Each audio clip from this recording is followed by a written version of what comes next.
Hey everybody, how's it going? IcyCat here. Today we're going to do the second of the two new operator profiles for Season 3. This time we're taking a look at CAPITAO. If you want to know all about what this attacker brings to the table, then you're going to want to stick around and find out more.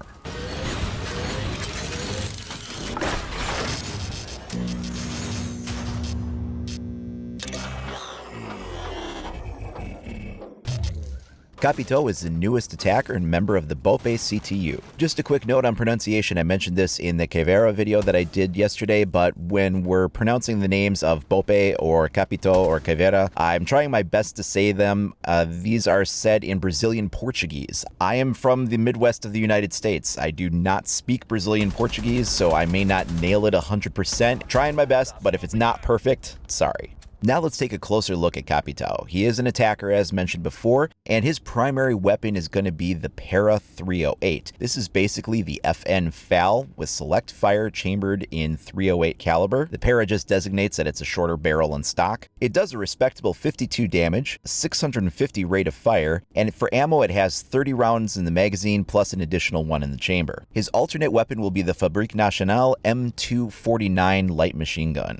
It does a somewhat low 39 damage, 650 is the rate of fire, the same as the Para 308. It has 100 rounds of ammo and a belt feed. When beginning, you do get an extra round in the chamber too. His secondary sidearm will be the PRB 92. This is essentially the Beretta 92 FS or the Taurus PT 92. Chambered in 9mm, it does 39 damage, and you get a 15 round magazine with an extra one in the chamber. Secondary gadgets will consist of frag grenades or stuns. Really, that's going to come down to personal choice. I have no recommendation of one over the other. I personally prefer frag grenades because of the utility it gives me, but honestly, there's no clear winner between the two. It's just whichever you prefer. CAPITAO is a 3-speed operator. That means he is very fast. However, the downside of that is he only has 1 for an armor rating. That means he's more vulnerable. Given the amount of equipment that CAPITAO has, I'm actually a little bit surprised to see that they've made him a fast, light operator. And carrying around a light machine gun, a crossbow that's pretty bulky, and all this other gear, I would think he'd be like a 2-speed 2-armor character, or maybe even a heavy, but they decided to make him a light.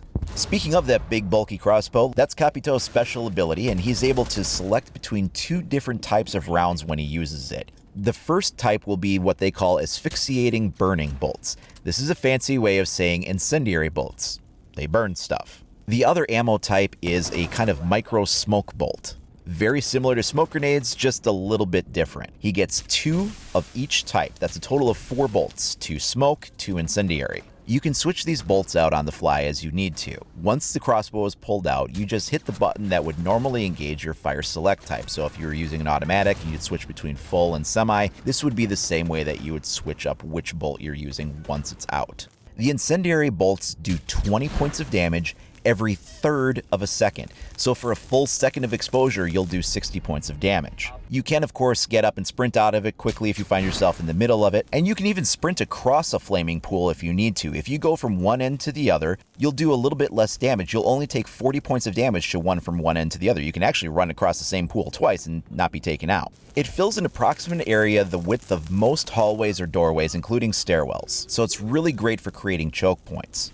A good way of illustrating the exact size of this is if we step outside here into the main courtyard. You can see that if I fire this crossbow bolt directly into the center of this circle, it fills the area of the circle completely. As I approach the radius of the circle from any direction, it would burn me. Since we're talking about fire damage here, one of the things that would come up naturally would be whether or not it burns things. Well, really, it only burns people. It doesn't burn the wooden walls, doors, trapdoors, anything like that. You can see that it's not doing any damage over time to the wooden barricade, nor is it burning through into the wooden wall. If I take a look on the other side though, you can see some flames do penetrate through the wall. This is not something that's 100% consistent. It's a little bit like Smoke's gas grenades in that way, that they don't always seep through a wall, but sometimes they do. Same thing here. The fire doesn't always penetrate through a wall, but sometimes it will. The crossbow bolts themselves cannot penetrate walls or barricades, including castle barricades. So you can't fire it through a barricade and go on to the other side unless there's already a hole in it.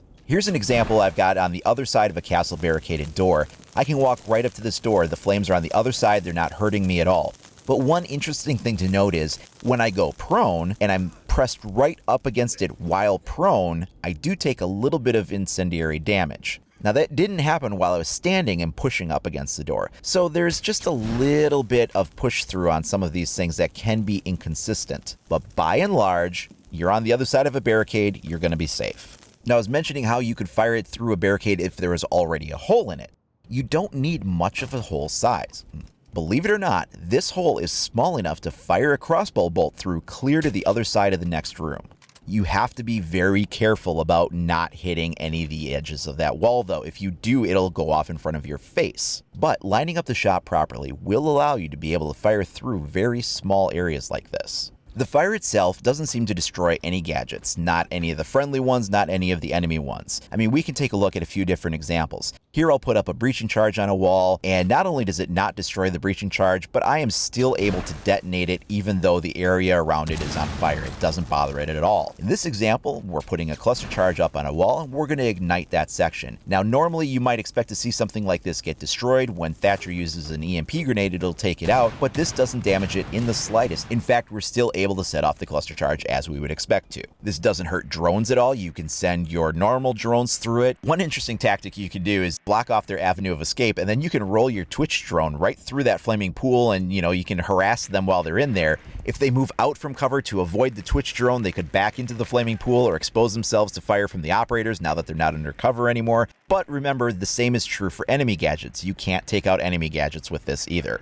This also doesn't affect any kind of scanning operation, so here we're checking to see if there's any interference with IQ's scanner. As you can see here, she is still able to normally see the block of C4 on the other side of the wall right through the flames, no problem. Some people might wonder if it affects Pulse's heartbeat scanner at all, because that's something that's tracking something inside the body, and maybe the heat would interfere with the signal. As you can see here, it does not. You can still see it normally like you would think you could. An additional note about the fire when it's pinned up against a wall or a barricade or a trapdoor is if you make an opening, the fire will not spill into that new area even though it's up against it. So if you fire that bolt against a wooden barricade and then you break that barricade down, the fire doesn't fill to expand that new area now that it's been opened. Same with a trapdoor. If you detonate it on a trapdoor and then you break the trapdoor, it's like the fire doesn't fall down through it or anything like that. One interesting thing to note here is CAPITAO does not have any way to counter his crossbow bolts. Jaeger's ADS system cannot stop these bolts. As you can see, we're going to fire this down. We have all 3 ADS units out, and it does nothing to stop the bolt. Conversely, we tried seeing if impacting an electrified surface might damage the bolt or render it inoperable. We fire it right at an electrified wall, no effect. It still goes off as intended. There's no counter for CAPITAO's crossbow bolts other than putting up hard surfaces in front of it. So castle barricades, normal barricades, things like that, reinforced wall if you're worried about him punching a hole through it. These are really the only ways to kind of protect yourself from it. Otherwise, there's no way to use an operator specifically to counter his device.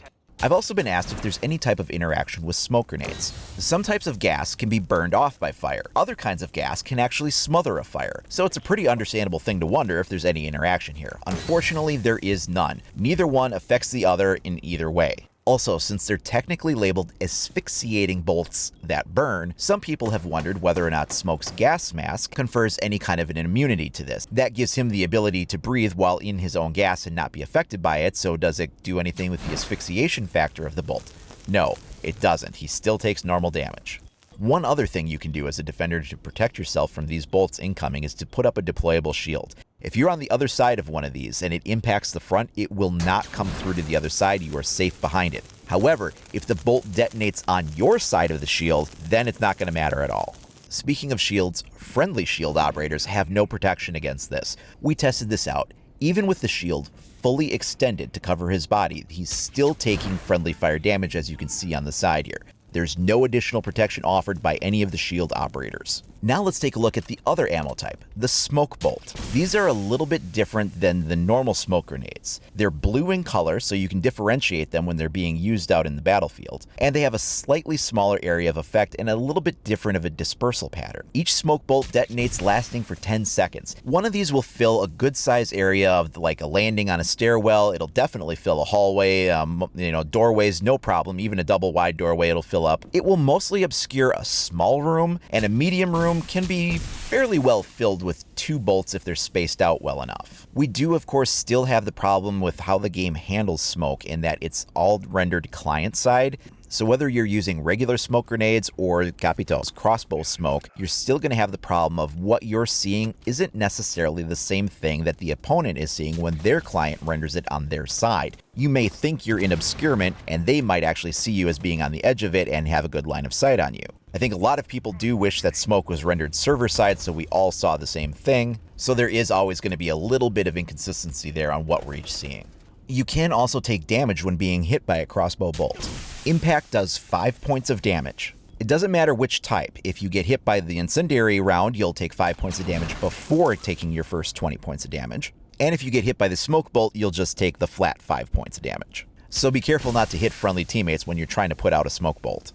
One thing we discovered is that if you use your smoke in a clever way, you can actually hide the incendiary round burning inside of it. And when you're walking through the smoke, you won't see it until you're like pretty much walking into it. Now, it is a little tricky to fire off a couple of smoke bolts, switch over to the other one, and then fire that off. I mean, we're only talking about a 10-second duration here, and by the time you get your third bolt off, you're going to be sort of nearing the end of the useful life of the smoke grenades in the first place. So this trick may actually work a little bit better using standard smoke grenades. Have somebody else throw out a couple of those, put the fire in the middle of it, and then when defenders try to cross the zone, they won't know where to avoid. Speaking of tactics in regards to CAPITAO's crossbow, really the way that the incendiary bolts can be used is either as a weapon or as a tool. You don't have to be restricted to one or the other. You can certainly use these to take enemies out. In fact, it's very effective at that. But the other way to use this is to lock off areas of approach. It's used as sort of an attacker version of Smoke's gas grenade. It's area denial. A really effective way of illustrating this is if you're doing bomb defusal. You plant the diffuser, there's only one way in. You can fire that incendiary bolt at the only approach the defenders can take in, and you've blocked them off. They can't get in to try to defuse that. Fire a second one as soon as the first one burns out, and you've kept them away from the diffuser for 20 full seconds. Now that can be a game changer, completely blocking off the area and making it so they can't get in to do anything about it. CAPITAO's biggest strength is his adaptability. He can really roll with any situation. He can be offensive with the incendiary bolts. He can provide a support role using the smoke bolts, and of course he can also have the choice of having the frag grenades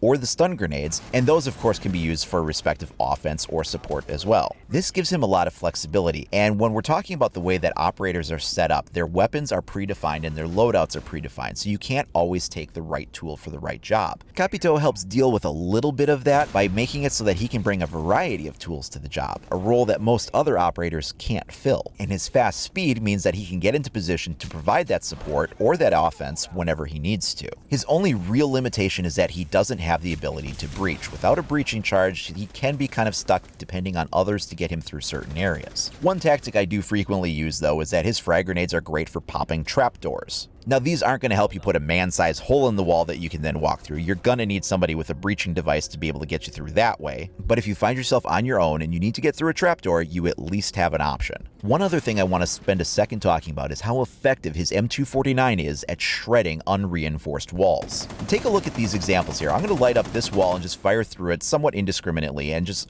completely open up the side of it. In fact, I can do that through the wall that's even further back. It's really good at being able to open up these new lines of sight. Let's just get in a little closer here so you can see a little bit more of an example of what it looks like. We're just going to hip fire at this wall and open up giant chunks of it. With 100 rounds of ammunition that are belt fed, it does take him a while to reload, but you're going to be able to knock big holes in walls like this. And this also helps offset the fact that he doesn't have the breaching charge. Again, this doesn't create like man-sized holes that he can walk through very effectively, but what it does do is gives him at least some ability to punch through these kinds of surfaces, even though he doesn't have a breaching charge.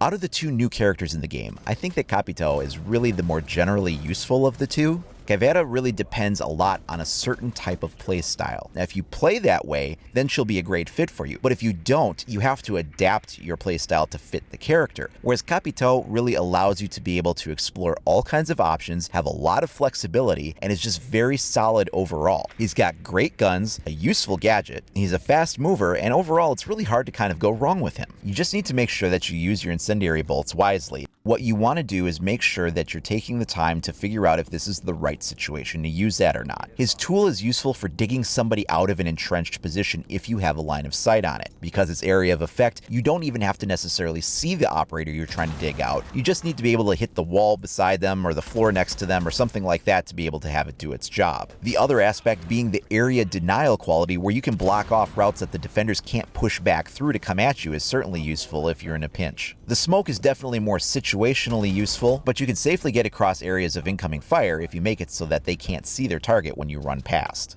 It's also useful for just creating general chaos when the enemy team can't see what's going on around them.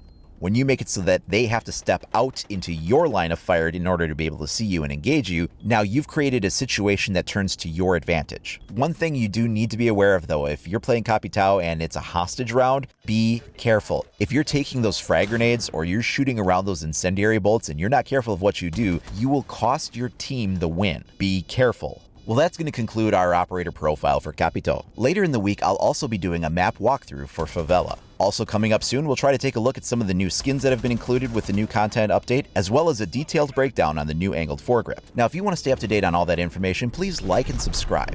You can also follow me over at IcyCat25 on either Facebook or Twitter. Thanks a lot for watching, everybody. We'll see you next time.